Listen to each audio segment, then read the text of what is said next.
YSR Congress party आज रैल भाग रही है दूसरों के दिलों में। ऐसा ये पहली टाइम ये आज मीटिंग जो चल रही, इसका मैं बहुत मुबारकबादी देता हूँ धनलक्ष्मी मैडम को और सीनन्ना साहब आ रहे हर कोई।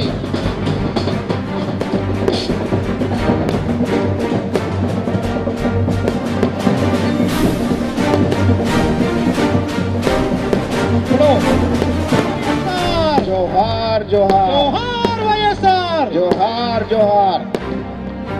అందరూ అటే ఉంటే అక్కడ ఫోటోస్ ఏం రా.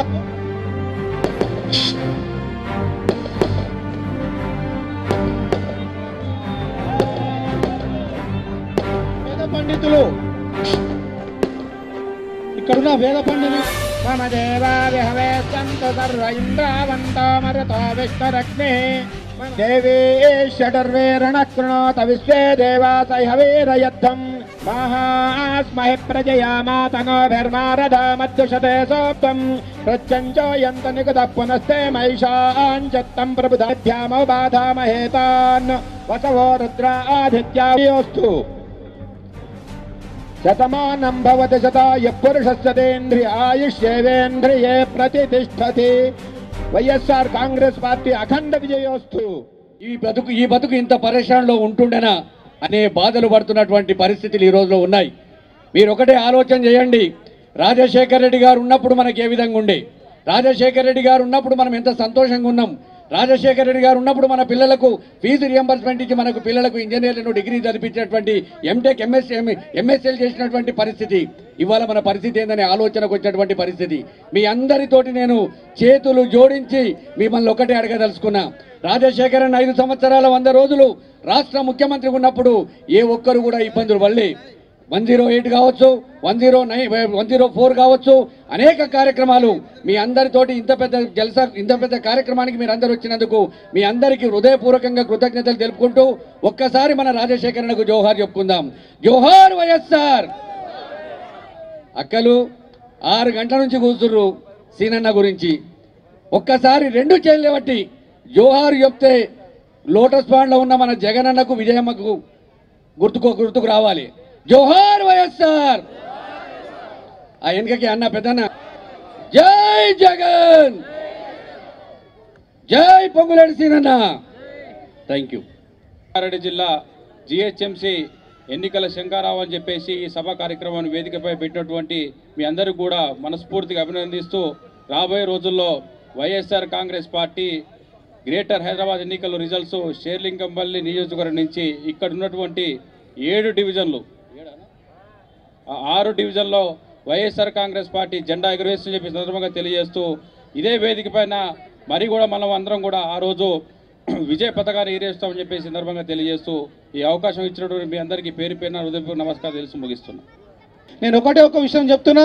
మరి రాజశేఖర రెడ్డి గారు ముఖ్యమంత్రిగా ఉన్నప్పుడు మన గ్యాస్ మీద రేటు పెరిగినప్పుడు మరి 50 రూపీస్ మన స్టేట్ గవర్నమెంట్ నుంచి పెట్టుకుంటా అని చెప్పారు. మరి అలాంటి సబ్సిడీ ఆ రోజు కేసీఆర్ గారు కానీ చంద్రబాబు నాయుడు గారు కానీ ప్రతి ఒక్కరు తీసుకున్నారని చెప్పి కూడా నేను మీ అందరికీ తెలియజేస్తూ, మరి టైం లేట్ అవుతుందో వల్ల మీరు మరి 6 గంటల నుంచి సీనన్న గురించి చూస్తూ ఉన్నారు.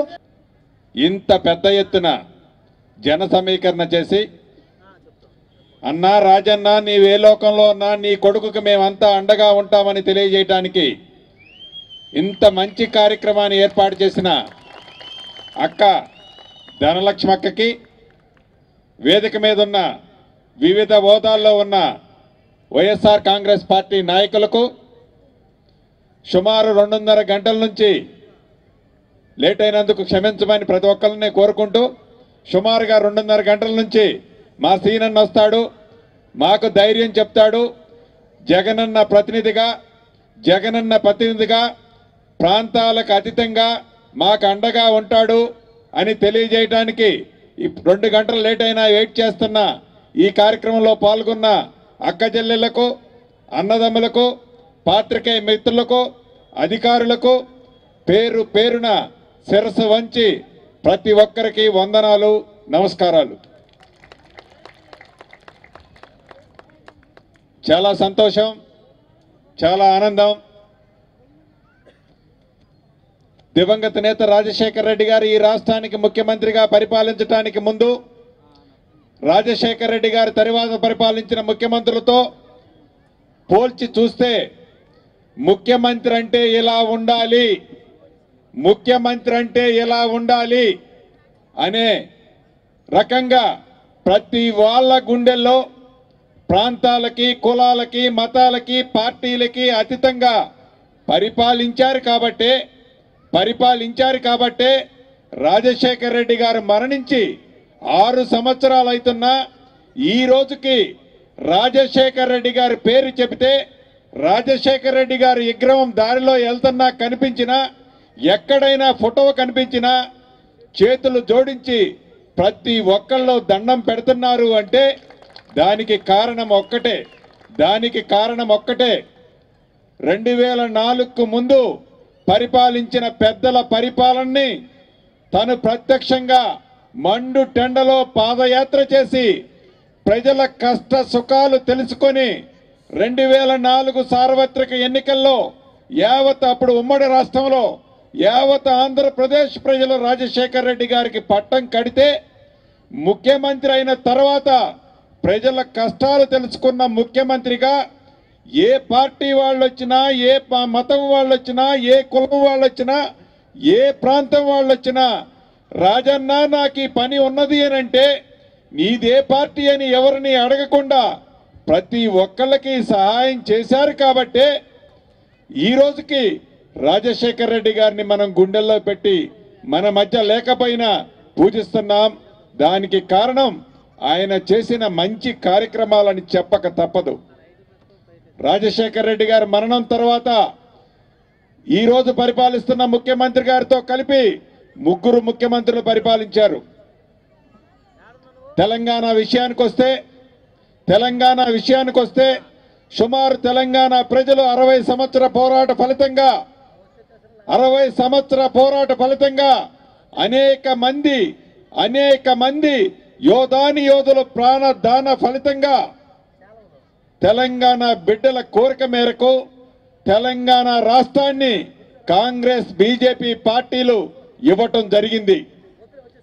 తెలంగాణ రాష్ట్రం ఏర్పడిన తర్వాత 13 సంవత్సరాలుగా నేను పోరాటం చేశాను అని చెప్తున్నా ఈ రోజు ముఖ్యమంత్రి గారు చంద్రశేఖరరావు గారికి ఇచ్చిన 2 పార్టీల్ని కాదని టీఆర్ఎస్ పార్టీకి యావత్ తెలంగాణ బిడ్డలు మొట్టమొదటి ముఖ్యమంత్రిగా చేసే అవకాశాన్ని తెలంగాణ బిడ్డలు ఇచ్చారన్న సంగతి కూడా మనకి తెలుసు. ఎన్నికలకు ముందు కానీ ఎన్నికలకు తర్వాత కానీ ఈనాడు అధికారంలో ఉన్న టీఆర్ఎస్ పార్టీ అనేక వాగ్దానాలు చేసింది. మేనిఫెస్టోలలో బంగారు తెలంగాణని చిత్రీకరించి తెలంగాణ గడ్డ మీద నేను పుడితే చాలు, తెలంగాణ బిడ్డనై ఉంటే చాలు, నా జీవితం బాగుపడుతుందని అనేక కలలు కన్నారు తెలంగాణ బిడ్డలు.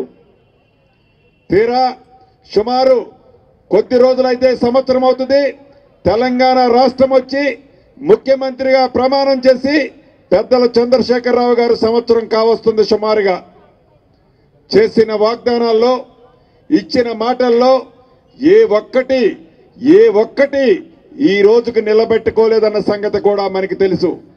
చివరికి ఏదైతే పెన్షన్లు నేను 200 రూపాయలు 1000 రూపాయలు ఇచ్చానని చెప్తున్నారో ఏమి పెన్షన్లు ఇచ్చారు, ఏ రకంగా ఇచ్చారు? 2004లో దివంగత నేత రాజశేఖర రెడ్డి గారు అంతకుముందు 72 రూపాయలు ఉన్న దాన్ని 200 రూపాయలు ఇవ్వటం జరిగింది.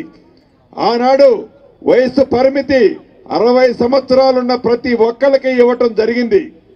60 సంవత్సరాలని 65 సంవత్సరాలు చేశారు.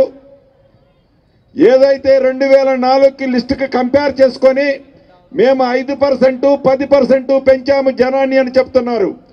సుమారు 11 సంవత్సరాలు అవుతుంది రాజశేఖర రెడ్డి గారు ఇచ్చిన లిస్టుకి ఈ రోజు మీరు ఇస్తున్న లిస్టును పోలిస్తే పేరుకు పెంచామని చెప్తున్నారు తప్ప వేలాది మంది ప్రతి జిల్లాలో వేలాది మంది అర్హులకి చిన్న కుంటి షాకులు చూపించి ఏదైతే పెన్షన్లు వితంతువులకు కానీ వికలాంగులకు కానీ వికలాంగులకు కానీ వయోవృద్ధులకు కానీ మీరు పెన్షన్ల కుంటి షాకు చెప్పి చాలామంది యోగ్యులైన అర్హులైన ప్రతి ఒక్కరికి పెన్షన్ కూడా మీరు ఇవ్వలేని పరిస్థితిలో ఉన్నారు. అదే రకంగా రైతులకు మీరు చేసిన వాగ్దానం, నేను అధికారంలోకి వచ్చిన మరుక్షణం ₹1,00,000 ప్రతి రైతుకి రుణం మాఫీ చేస్తున్నారు. అధికారంలోకి వచ్చిన తర్వాత రైతుకి మీరు ఐదు సార్లు అంటే ప్రతి సంవత్సరం 20,000 చొప్పున మాఫీ చేస్తానని ప్రకటించి 20,000 చొప్పునే మాఫీ చేశారు మొదటి సంవత్సరం. ఇట్లా చెప్పుకుంటూ పోతే మొక్కుబడిగా తెలంగాణ బిడ్డల కన్నీళ్లు తుడవకుండా ఏదో చేశామని చెప్పటం తప్ప చేసిన వాగ్దానాల్లో ఇచ్చిన హామీల్లో ఈ రోజుకి ఏదీ నెరవేర్చలేదన్న సంగతి కూడా మనకి తెలుసు. అదే రకంగా సీమాంధ్ర విషయానికి వస్తే హైదరాబాద్ని నేను సింగపూర్ చేశాను, మలేషియా చేశాను, అనేక అద్భుతాలు సృష్టించానని చెబుతున్న ఈనాడు ఆంధ్రప్రదేశ్ ముఖ్యమంత్రి గౌరవ చంద్రబాబు నాయుడు గారు ఏమి చేశారో, అక్కడ ఎన్నికల్లో ఎన్ని వాగ్దానాలు చేసి అధికారంలోకి వచ్చారో, అధికారంలోకి వచ్చిన తర్వాత చేసిన వాగ్దానాలను ఎన్ని నెరవేర్చారో కూడా మనకి చూస్తున్నాం. ప్రత్యక్షంగా మీడియాలో అనేక కథనాలు వింటున్నాం. ఏదో కళ్ళబొల్లి మాటలు చెప్పి, మాయ మాటలు చెప్పి అక్కడ అధికారంలో వచ్చి తెలంగాణ ప్రాంతంలో కూడా నా సత్తాను చూపిస్తాను, సీమాంధ్రని అభివృద్ధి చేస్తున్నట్టు తెలంగాణను కూడా అభివృద్ధి చేస్తానని చెబుతుంటే చాలా హాస్యాస్పదంగా ఉంది. ముఖ్యమంత్రిగా ఉన్న రాష్ట్రంలో మీరు చేస్తున్న అభివృద్ధి ఏంటి అని ఒక్కసారి మీరు గుండె మీద చేసుకొని చూస్తే చేసిన వాగ్దానాల్లో, రైతులకు ఇచ్చిన హామీలలో మీరు ఎన్ని నెరవేర్చారని ఒక్కసారి చూస్తే మీకే అర్థమవుతుంది. ఏ ఒక్కటి కూడా అక్కడ ముఖ్యమంత్రిగా ఉన్న చంద్రబాబు నాయుడు గారు కూడా ఏ ఒక్కటి కూడా నెరవేర్చలేదన్న సంగతి మనకు తెలుసు. కానీ ఈ రోజుకి మహానేత దివంగత నేత రాజశేఖర రెడ్డి గారి కన్న కలలు నెరవేర్చడం కోసం, మన బతుకులు బాగు చేయటం కోసం మన జగనన్న అనేక కష్టాలు పెట్టినా తట్టుకొని మన కోసం, మన కుటుంబాలు బాగు కోసం అనేక కార్యక్రమాలు చేపట్టాలని దృఢ సంకల్పంతో ఉన్న సంగతి కూడా మనకి తెలుసు. ఏదైతే తెలంగాణ ప్రాంతంలో ఈనాటి ముఖ్యమంత్రి పెద్దల చంద్రశేఖరరావు గారు ఇచ్చిన హామీల్లో యువకులకి ఉద్యోగాల విషయానికి వస్తే 1 సంవత్సరం గడుస్తున్నా ఈ రోజుకి ఏ ఒక్క ఉద్యోగం కూడా యువకులకు ఇవ్వలేదన్న సంగతి తెలుసు. మైనారిటీలకు చేసిన వాగ్దానాన్ని నెరవేర్చలేదు. దళితులకి, మహిళలకి, విద్యార్థులకి చేసిన వాగ్దానాలు కూడా ఏమీ నెరవేర్చలేదు. ఎన్నికలకు ముందు చాలా స్పష్టంగా చెప్తున్నాను, ఎన్నికలకు ముందు తను ఏదైతే వాగ్దానాలు చేశాడో సీమాంధ్రకు సంబంధించిన వ్యక్తులు ఎవరు ఈ హైదరాబాద్లో ఉండే అర్హతే లేదు, వాళ్ళకి రక్షణే ఇవ్వము అని అనేక వాగ్దానాలు చేసిన పెద్దల చంద్రశేఖరరావు గారు మొన్న ఈ మధ్య నేను మీడియాలో చూశాను. చాలా నవ్వొచ్చింది. మీడియా మిత్రులు కూడా ఇక్కడ ఉన్నారు. సీమాంధ్రకు సంబంధించిన ఏ వ్యక్తికైనా చిన్న ముళ్ళు అరికాలులో గుచ్చుకుంటే నా పంటితో తెస్తాను ఆ ముళ్ళుని అని చెబుతుంటే ఎంత హాస్యాస్పదంగా ఉంది అంటే నవ్వక తప్పదు. ఆనాడు సీమాంధ్ర ప్రాంత ప్రజల్ని మీది అమెరికా, మీది పాకిస్తాను, మా ఇండియాలో మీరు ఎందుకుంటారనే రకంగా మాట్లాడిన ముఖ్యమంత్రి గారు అదే నోటితో సీమాంధ్ర ప్రజలకి చిన్న ముళ్ళు గుచ్చినా నా పంటితో తెస్తానంటే నిజంగా నవ్వొచ్చింది. ఏ కాలికైనా ముళ్ళు గుచ్చుకుంటే పంటితో తీయటం సాధ్యపడుతుందా? పంటితో ఆ ముళ్ళు దొరుకుతుందా అనే విషయాన్ని ఒక్కసారి మనం పరిశీలించుకొని ఒక్కసారికి మనం ఆత్మ పరిశీలన చేసుకోవాల్సి ఉంది. ఒక్క విషయం చెప్తున్నాను, ప్రాంతాలు వేరైనా, మతాలు వేరైనా, కులాలు వేరైనా, పార్టీలు ఏవైనా, ఆనాడు దివంగత నేత రాజశేఖర రెడ్డి గారు ఏ రకంగా అన్ని ప్రాంత ప్రజల్ని కాపాడాడో, ఆదుకున్నాడో అదే రకంగా వైఎస్ఆర్ కాంగ్రెస్ పార్టీ మొదటి నుంచి ఒకే స్టాండ్లో ఉంది. తెలంగాణ ప్రాంతంలో ఉండి తెలంగాణ బిడ్డనైన నేను చెప్తున్నాను, తెలంగాణలో ఉన్న ప్రతి ఒక్క సీమాంధ్రులకు కూడా ప్రతి ఒక్క సీమాంధ్రులకు కూడా రక్షణగా వైఎస్ఆర్ కాంగ్రెస్ పార్టీ ఒక్కటే ఉంటుంది. మిమ్మల్ని కాపాడుకోగలుగుతుంది. ఏ ఒక్క సీమాంధ్ర ప్రజలు కూడా ఆందోళన చెందాల్సిన అవసరం లేదని ఈ సభాముఖంగా మీకు తెలియజేస్తున్నాను.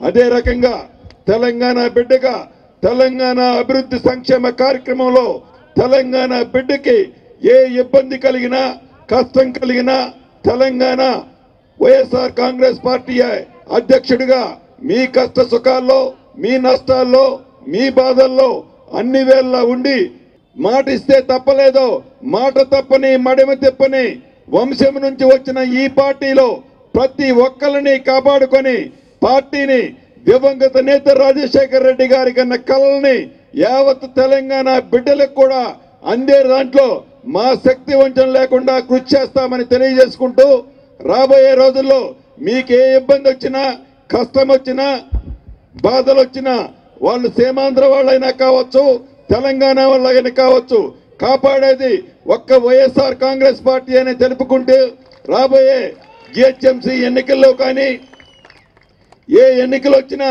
మీకు అండగా అన్ని స్థానాలకి వైఎస్ఆర్ కాంగ్రెస్ పార్టీ పోటీ చేస్తుంది.